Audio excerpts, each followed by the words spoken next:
Right. So here I am with Pendii, who is both part of the Arizona State University Rainbow Six Collegiate team, as well as representing Clovarity Esports. And the first place I wanted to start this is kind of what is Clovarity and how does this all work together? I know you talked about it briefly before we could start recording, but just kind of what is Clovarity, what is ASU, and how do the two kind of work together?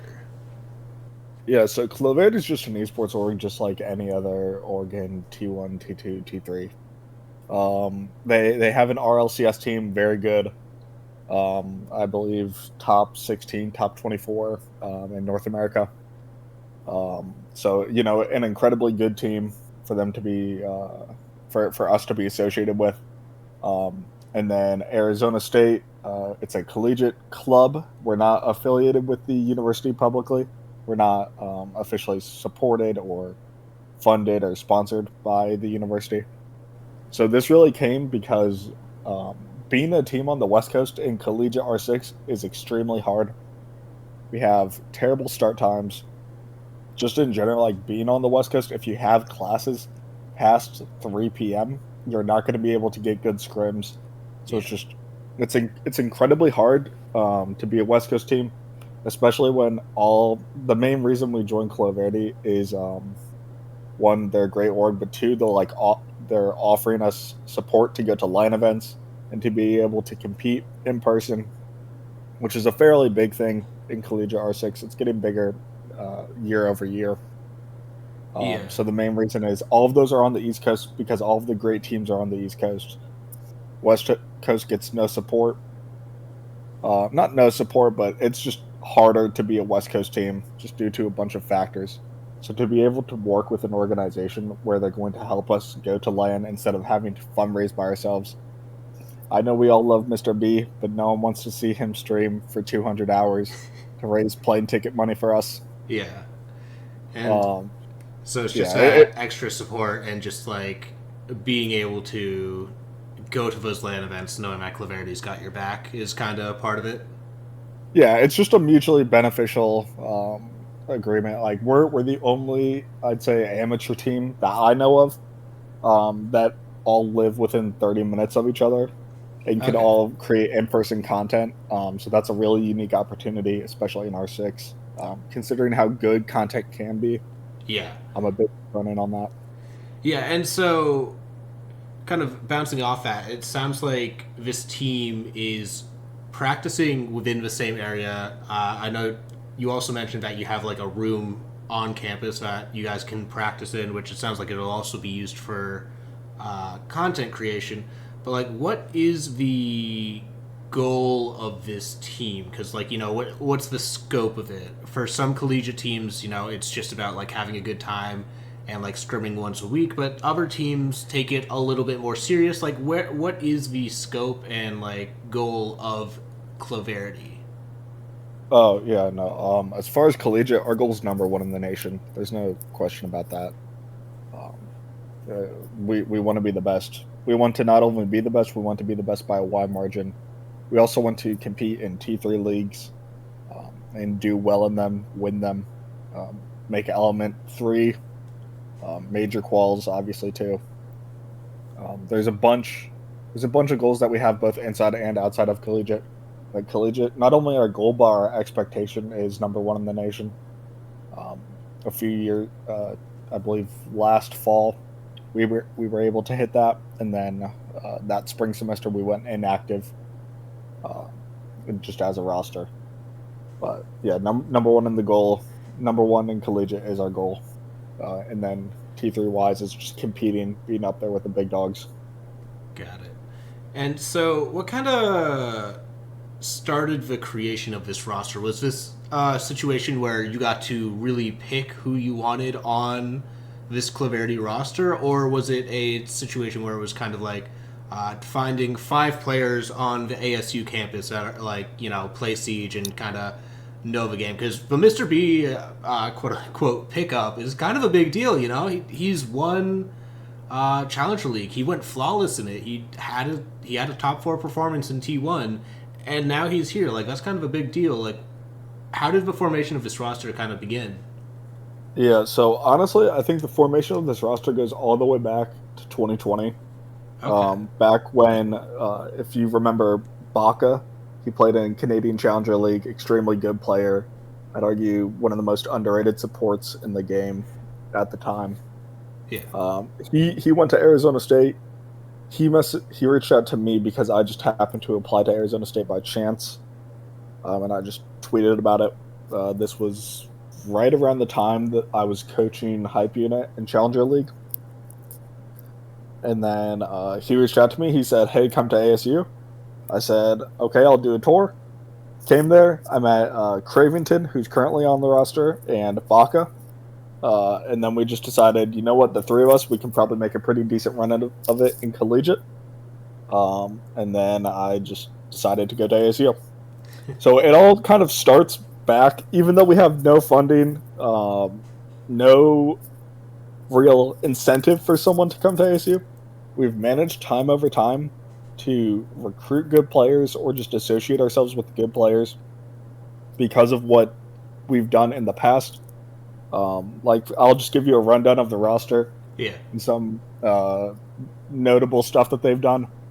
So you have Cravington. He played in FPLC for about 2 years. He also qualified for SFCL and a few other leagues.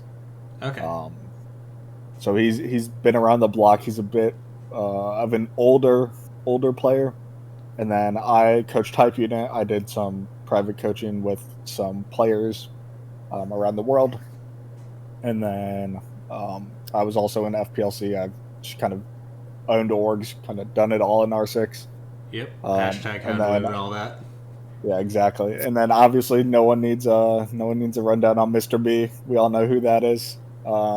We have Kaiser. I think Kaiser is one of the best players in Collegiate. I think he has, if he really wanted to, I think he could make the league.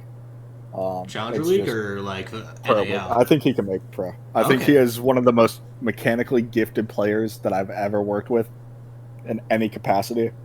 Um, but he's an aerospace engineering major, so not much time for that. Yeah. Uh, Yeah. he That do it. made he made CCS back in the day, but he just mostly plays ranked. And then we have Jay. Jay's worked with a bunch of good teams. Probably the most notable one was Achieve with BJL and Reapas and a few others. Yeah. That was SCS 6. Correct me if I'm wrong, or SCS 7. I believe it was 6. I don't know if SES 6. had a 7. I'm so bad with numbers, man. I think it was 6, and then it switched to Element. That's right. Um, That's right. and then last year, before CR6 rules changed, we also had Duke playing for us. Okay. So that's another big name who's associated with Arizona State. So just kind of by proxy, we've just managed to recruit a bunch of good players, even though they have no reason to come here. Yeah, and so touching a little bit on the content side of things, you know, what does content coming out of a collegiate team look like? Like, what is the content without spoiling what you're doing, obviously? But like, what kind of opportunities does being in a LAN environment, like with all five of you, really afford create content creation? Yeah, I mean, I just think that there's a big gap between T1 esports and amateur esports.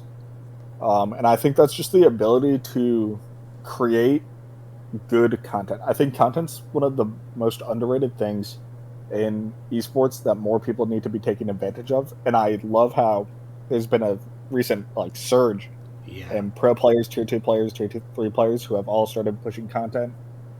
I started working with Foxe back in August on his YouTube channel, and we've had a few good videos. One video is at like 185,000 views, Wow.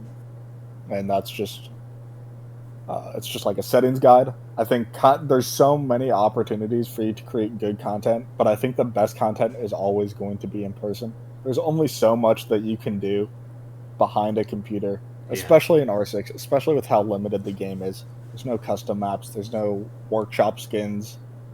We only Like just got third person CSGO or camera, what, last year? This year? yeah, we just got more than one observer like last year.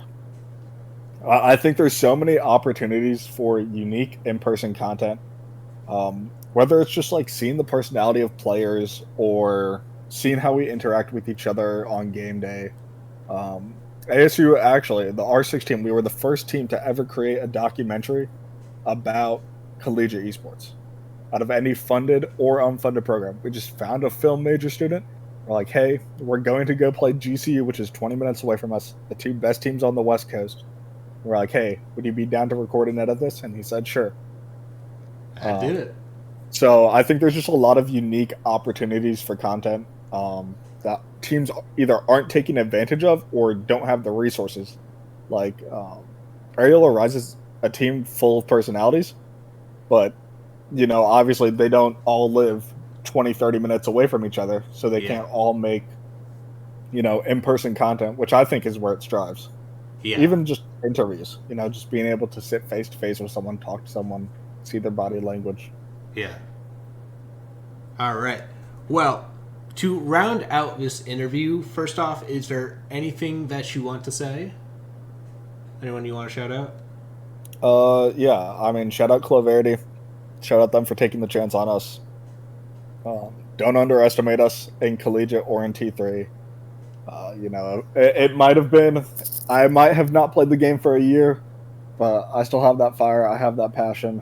It took me 6 months to make Challenger League from downloading the game as a coach. So, I'll be there. Don't underestimate me. Right. And then,